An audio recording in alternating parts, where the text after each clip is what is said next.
Hello friends, welcome to my YouTube channel LM Academy. Triple C के special lecture में हमने already 20 lecture को complete कर लिया है। अगर आपने वो नहीं देखा तो ऊपर आई बटन पर क्लिक करके या इसका लिंक डिस्क्रिप्शन बॉक्स में दे दिया है, वहाँ से जाके आप ज़रूर देखिए। आज हमारा लेक्चर नंबर 21 है, जिसमें हम इससे पहले जितने भी थियरी पार्ट कंप्लीट कर लिया है, जैसे कम्युनिकेशन चैनल, कम्युनिकेशन मीडिया, तो उसके सारे इंपॉर्टेंट क्वेश्चन को डिस्कस करने वाले हैं जो प्रीवियस ईयर एग्जाम में पूछे जा चुके हैं और जो आने वाले एग्जाम में पूछे जा सकते हैं। तो फ्रेंड्स, अगर आपने हमारा टेलीग्राम चैनल अभी तक ज्वाइन नहीं किया तो उसका भी लिंक मैंने डिस्क्रिप्शन बॉक्स में दे दिया है, वहाँ से जाके आप ज़रूर ज्वाइन करें, जिससे आप डेली के डेली लेक्चर का PDF अवेल कर सकते हैं।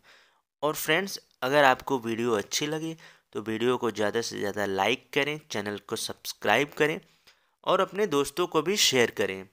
तो चलिए शुरू करते हैं आज का लेक्चर, जिसमें हम top 15 important multiple choice question को डिस्कस करने वाले हैं।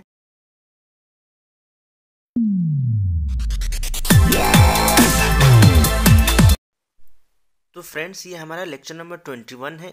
इससे पहले हमने प्रीवियस लेक्चर में कम्युनिकेशन चैनल और कम्युनिकेशन मीडिया को डिस्कस किया है। आज के लेक्चर नंबर 21 में हम जो डिस्कस करने वाले हैं उसके इम्पॉर्टेंट क्वेश्चन डिस्कस करने वाले। इससे पहले हमने कम्युनिकेशन चैनल और कम्युनिकेशन मीडिया को डिस्कस कर लिया है। अगर आपने वो नहीं देखा तो ऊपर आई बटन पर क्लिक करके या इसका लिंक डिस्क्रिप्शन बॉक्स में दे दिया है, वहाँ से जाके आप ज़रूर देखें, उसके बाद ही ये लेक्चर अटेंड करें। आज के लेक्चर में हमने इम्पॉर्टेंट मल्टीपल चॉइस क्वेश्चन को लिया है जो प्रीवियस ईयर एग्ज़ाम में पूछे गए हैं और आने वाले एग्ज़ाम में पूछे जा सकते हैं। तो आइए देखते हैं आज के कुछ इम्पॉर्टेंट क्वेश्चंस।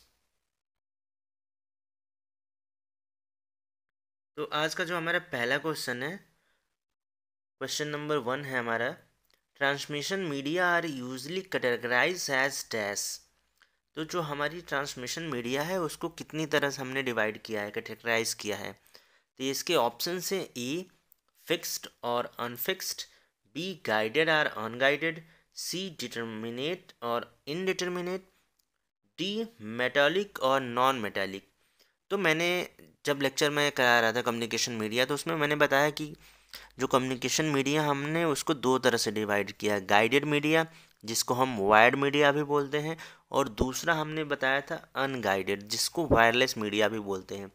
तो इसका जो राइट आंसर हो जाएगा हमारा बी हो जाएगा, गाइडेड मीडिया। तो इसका जो राइट आंसर हो जाएगा हमारा बी हो जाएगा, गाइडेड और अनगाइडेड मीडिया। आगे चलते हैं, नेक्स्ट क्वेश्चन पे देखते हैं। Question number 2, dash cable consist of an inner copper core and second conducted outer shield.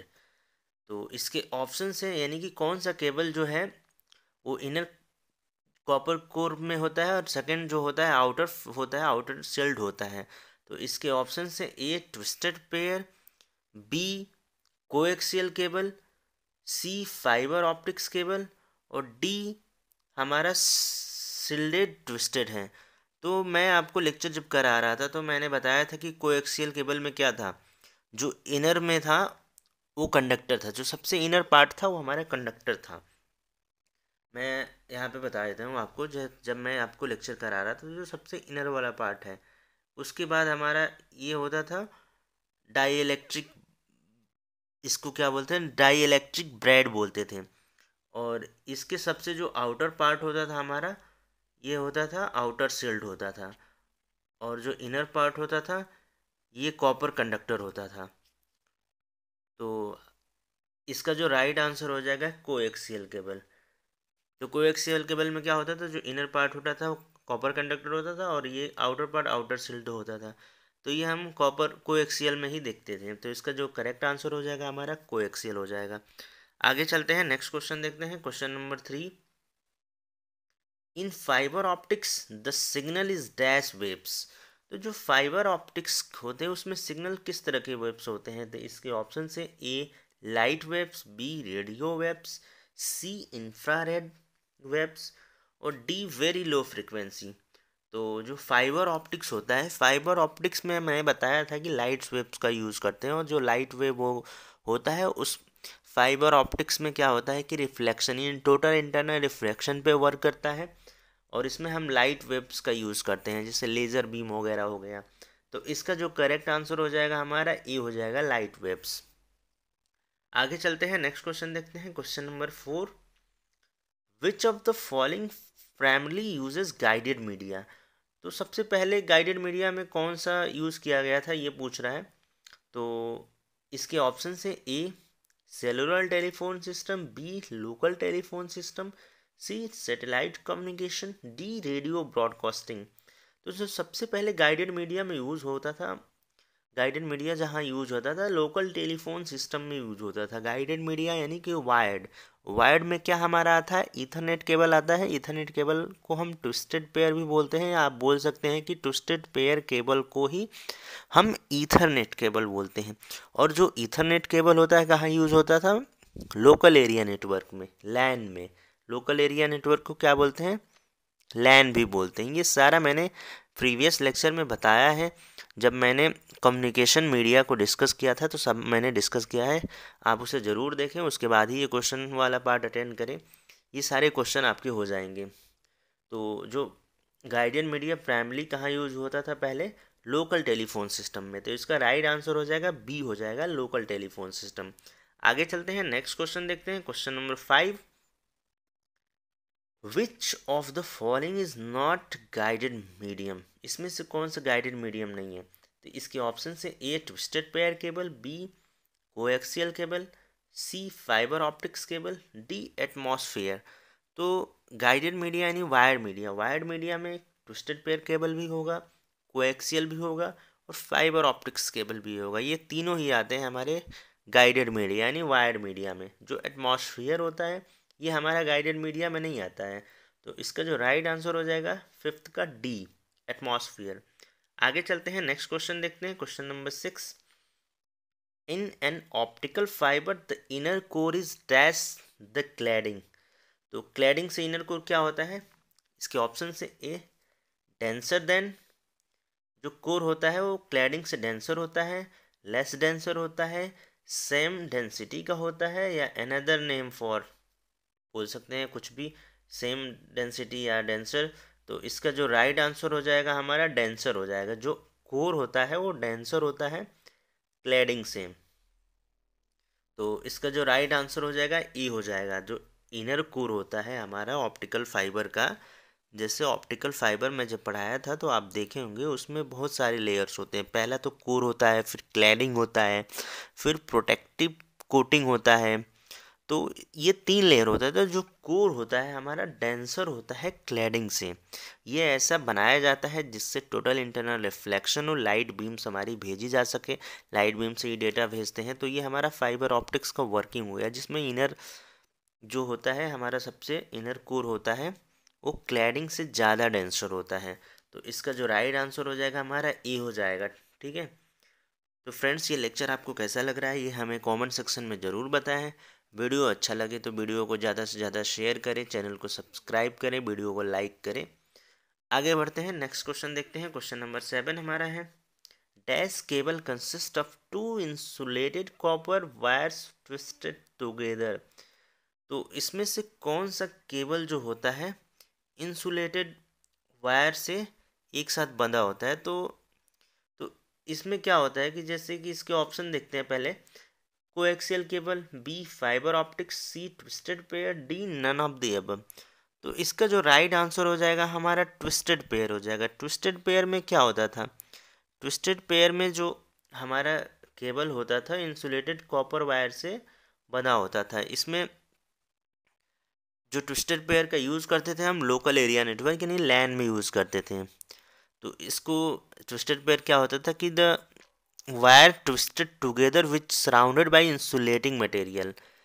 तो एक तो आउटर लेयर होता था इसका जिसको हम जैकेट बोलते थे, और ये जो वायर जो भी ट्विस्टेड होता था एक साथ वो सराउंडेड होता था इंसुलेटिंग मटेरियल से। ये मैंने जब लेक्चर अटेंड किया था आपका कम्युनिकेशन मीडिया का तो उसमें बताया था कि ये जो वायर होते हैं ट्विस्टेड टुगेदर होते हैं, एक साथ होते हैं और surrounded by an insulated material, insulated material से सराउंडेड होते थे। इसको जो राइट आंसर हो जाएगा हमारा सी हो जाएगा, ट्विस्टेड फेयर।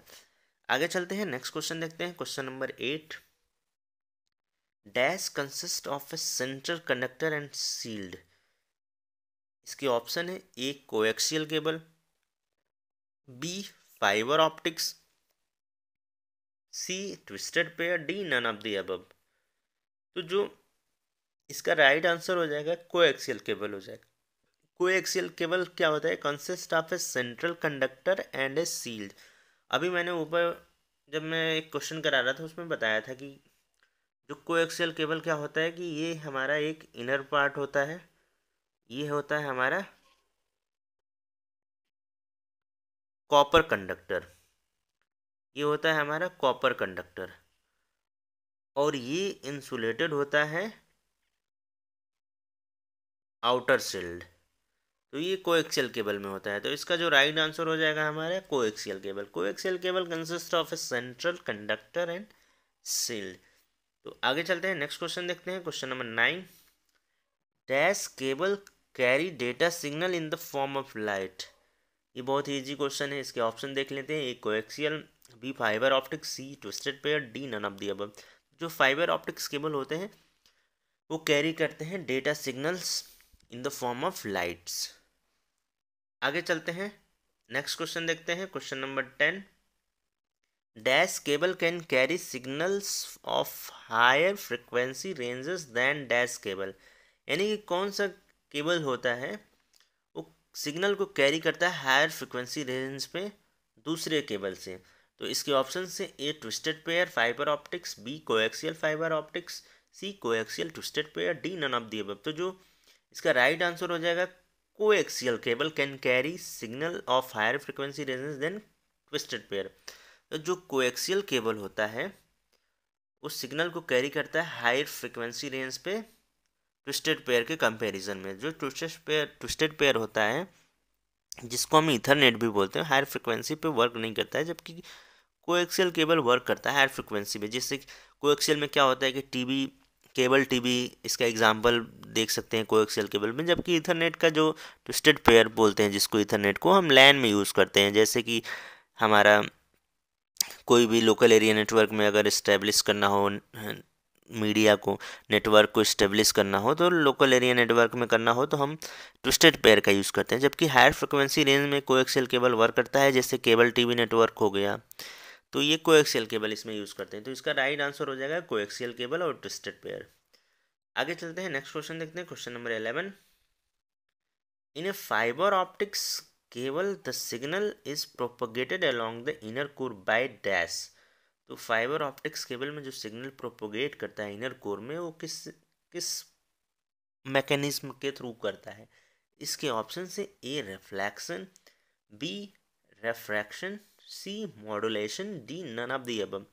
तो जो इनर कोर में हमारा प्रोपोगेट करता है सिग्नल, उस मैकेनिज्म को हम क्या बोलते हैं? रिफ्लेक्शन। मैंने बताया था फाइबर ऑप्टिक्स केबल में टोटल इंटरनल रिफ्लेक्शन होता है। कोर और क्लेडिंग को ऐसे डिज़ाइन किया जाता है जिसमें light beam totally internal reflect होकर डेटा को सेंड करती है या डेटा को ले जाती है, कैरी करती है। तो इसका जो राइट आंसर हो जाएगा रिफ्लेक्शन होता है इनर कोर में। ठीक है, आगे देखते हैं next question. Question number 12, dash media transport electromagnetic waves without the use of a physical conductor. तो इसमें कौन सी मीडिया जो होती है इलेक्ट्रोमैग्नेटिक वेव्स के यूज़ किए बिना, इलेक्ट्रोमैग्नेटिक वेव्स का यूज़ किया फिजिकल कंडक्टर के रूप में यूज़ करती है, फिजिकल कंडक्टर का यूज़ नहीं करती है? तो इसके ऑप्शन से A guided, B unguided, C either A or B, D none of the above. तो जो हमारा अनगाइडेड मीडिया होता है वो इलेक्ट्रोमैग्नेटिक वेव्स को ट्रांसमिट करती है without use of physical conductor. यानी इसमें कोई फिजिकल कंडक्टर का यूज़ नहीं होता। फिजिकल कंडक्टर बोले तो जैसे कि कॉपर कंडक्टर, यानी कॉपर का यूज़ नहीं करता, वायर का यूज़ नहीं करता है। तो ये हम अनगाइडेड मीडिया में देखते हैं। जो वायरलेस होता है उसमें फिजिकल कंडक्टर यूज़ नहीं होता है। ठीक है, तो इसका जो राइट आंसर हो जाएगा बी हो जाएगा अनगाइडेड, यानी wireless media transport electromagnetic waves without the use of physical conductor. ठीक है, तो इसका राइट आंसर हो जाएगा बी अनगाइडेड। आगे चलते हैं, नेक्स्ट क्वेश्चन देखते हैं। Question number 13, radio waves are dash, A omnidirectional, B unidirectional, C bidirectional, D none of the above. तो जो मैं आपको लेक्चर करा रहा था रेडियो वेव्स का, तो उसमें मैंने बताया था कि ओमनी डायरेक्शनल एंटीना का यूज़ करते हैं। ओमनी डायरेक्शनल एंटीना क्या करता है कि एक ही डायरेक्शन में हायर फ्रिक्वेंसी रेंज पे डेटा को ट्रांसमिट करता है। तो रेडियो वेव्स क्या होता है, ओमनी डायरेक्शनल होता है। इसका जो राइट आंसर हो जाएगा ये हो जाएगा, ओमनी डायरेक्शनल। आगे चलते हैं, नेक्स्ट क्वेश्चन देखते हैं। Question number 14, microwaves are dash, A omnidirectional, B unidirectional, C bidirectional, D none of the above. तो जो माइक्रोवेव्स होते हैं यूनिडायरेक्शनल होते हैं। तो इसका जो राइट आंसर हो जाएगा क्या हो जाएगा, यूनिडायरेक्शनल। ये माइक्रोवेव्स, रेडियो वेव्स और इंफ्रारेड ये सारे किस में आते हैं, सारे हमारे आते हैं वायरलेस में, यानी अनगाइडेड मीडिया में आते हैं। अब माइक्रोवेव्स क्या होता है, यूनिडायरेक्शनल होता है। इसमें क्या होता है कि इलेक्ट्रोमैग्नेटिक वेव्स जो होती है हायर फ्रिक्वेंसी रेंज पे, जो मैंने बताया था रेंज क्या होता है 0.3 टू 300 गीगा हर्ट्ज पे। और माइक्रोवेव्स आर यूनिडायरेक्शनल, ये भी मैं बताया था जब मैं लेक्चर अटेंड कर रहा था, तो ये मैंने टर्म बोला था कि microwaves are unidirectional. Microwaves have a higher frequency than that radio waves. और इसकी जो हायर फ्रिक्वेंसी रेंज क्या होती है 0.3 टू 300 गीगा हर्ट्ज। ये आप रेंज को लर्न कर सकते हैं। और ये फास्टेस्ट मीडिया ऑफ कम्युनिकेशन होता है ट्रांसमिशन का। और ये सेलुलर नेटवर्क और टेलीविज़न ब्रॉडकास्टिंग में यूज़ किया जाता है माइक्रोवेव्स का। तो फ्रेंड्स, लेक्चर कैसा लग रहा है ये आप कमेंट सेक्शन में ज़रूर बताएं। लेक्चर अच्छा लग रहा है तो लेक्चर को ज़्यादा से ज़्यादा शेयर करें, वीडियो को लाइक करें, चैनल को सब्सक्राइब करना ना भूलें। तो आगे चलते हैं, नेक्स्ट क्वेश्चन देखते हैं, आज का हमारा आखिरी question. Dash are used for short range communication such as those between a PC and peripheral device। तो इसके ऑप्शन हैं A radio waves, B microwaves, C infrared waves, D none of the above. तो यहाँ पे एक term दिया है short range communication. तो मैंने जब इंफ्रारेड कम्युनिकेशन पढ़ा रहा था तो मैंने बताया था कि जो इंफ्रारेड होता है वो शॉर्ट रेंज के लिए यूज़ होता है। तो जो इंफ्रारेड वेव्स होती हैं use for a short range communication such as between a PC and peripheral device. तो इसका जो राइट आंसर हो जाएगा इंफ्रारेड वेव्स। तो फ्रेंड्स, आज का लेक्चर इतना ही तक था। मिलते हैं नेक्स्ट लेक्चर में। नेक्स्ट लेक्चर में भी मैं कुछ इंपॉर्टेंट क्वेश्चन को डिस्कस करूंगा, क्योंकि आज के लेक्चर में इंपॉर्टेंट क्वेश्चन अभी ख़त्म नहीं हुए हैं। तो कल का लेक्चर भी मैं कुछ क्वेश्चन को मैं बताने वाला हूं। तो फ्रेंड्स, आज के लिए इतना ही था। मिलते हैं नेक्स्ट लेक्चर में। धन्यवाद।